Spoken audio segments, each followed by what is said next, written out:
You probably clicked on this video because you want to learn Japanese fast. 皆さんこんにちは、シンです。日本語は僕の母国語ですが、僕は中国語と英語を話すこともできるトリリンガルです。And here's the thing, I learned both English and Chinese without studying grammar. Grammar is too hard. Studying too much grammar won't make you fluent faster. It actually slows you down. In this video, I'll explain 5 reasons why studying too much grammar is a big mistake if you want to become fluent in Japanese fast. Make sure to stick till the end because I'll share the most important one. Let's start. Reason number 1. Destroys confidence. Imagine you are at a cafe in Tokyo. The barista asks, ポイントカードお持ちですか?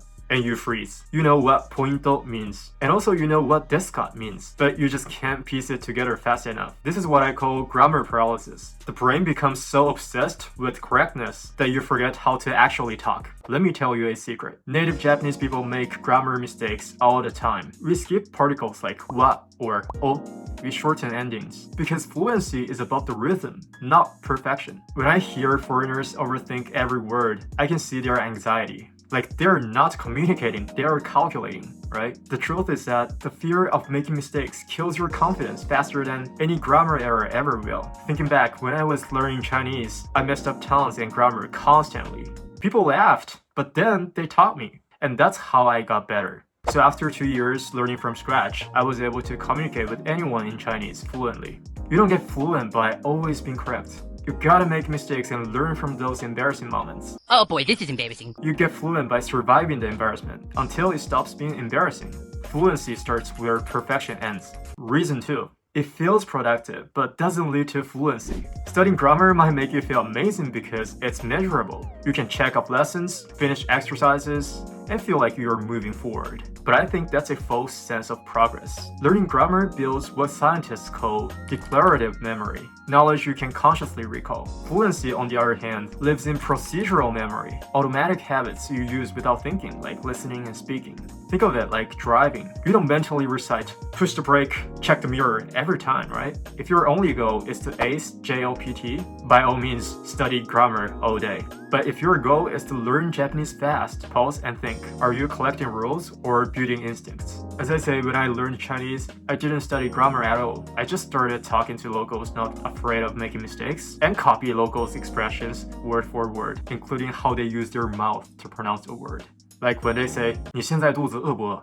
I'll try my best to copy their tongue and rhythm. And guess what? My brain started connecting the sound, meaning, and grammar naturally.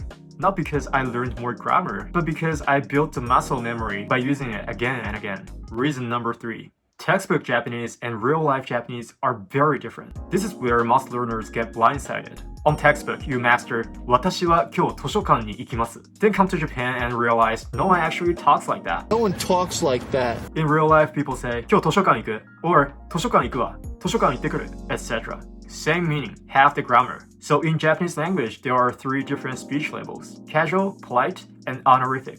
Casual is used with friends, like 行く, polite, used for strangers. 行きます, honorific, used for someone who you respect, like your boss. おいでになります. Anyway, the bottom line is there are so many different expressions. And grammar books usually only teach the middle one because it's safe. But in real life, people mix all of these constantly, depending on the situation, you know? So don't drown yourself in textbook Japanese unless you want to sound like a robot. Robot. And here's the thing, grammar can't teach you how people actually talk. Japan is considered a high context culture. Meaning is carried more by when and how you say something than by grammar itself. For example, ありがとう can mean thank you, or even rejection depending on the tone. Grammar can't teach you how people actually talk.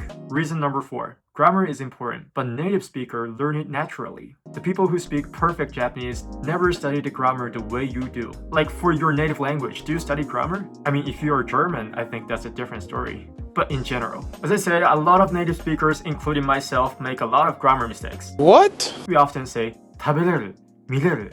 The correct form is 食べられる, 見られる. This is called ら抜き言葉, a grammatically incorrect expression that drops la from a verb.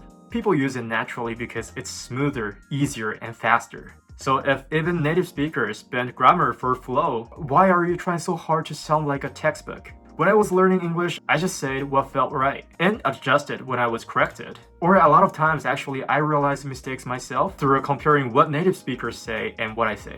So what I'm trying to say is that we pick up grammar naturally from tons of inputs and outputs, listening and speaking, not through memorizing thousands of rules from a textbook. So remember this. Grammar comes from how people actually speak, not from a rulebook.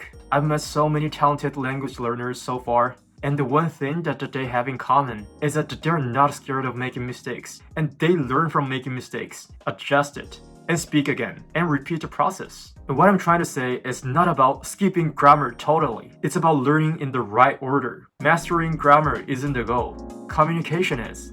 Reason number 5, which I think is so important, is it makes learning so stressful and easy to burn out. What's the point if you quit studying right away? Let's be real. Studying too much grammar can make you hate learning Japanese. I'll hate it for sure. Let me know if you hate or not in the comments. You don't need to suffer to learn a new language. Actually, you should make the process as entertaining as possible, so you don't feel like it's learning.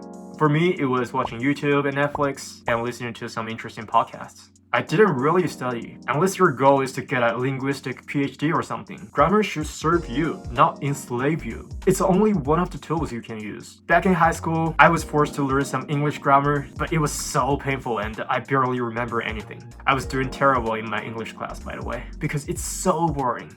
But the moment I stopped forcing it and started linking language learning with activities I truly enjoy, my language fluency skyrocketed without studying grammar. So if your goal is fluency, build around input and output volume, listening, do the shadowing, and actually speaking it as much as you can. Inundate yourself in that language environment. That's what this famous linguist called 泡脑子, soak your brain. I totally agree with that. Watch Japanese shows, listen to Japanese podcasts, and actually talk to people. Grammar will follow naturally as a bonus. Don't overcomplicate it. Grammar makes you accurate, but experiences make you fluent. You can't reach true fluency by just memorizing thousands of grammar rules. You have to start practicing it as soon as possible, as much as possible. Make mistakes, get embarrassed, and learn from every sentence. Thank you so much for watching till the end. If you found this video helpful, make sure to like and subscribe for more Japanese learning videos like this. Also, do let me know in the comments what you want to watch next. See you in the next one.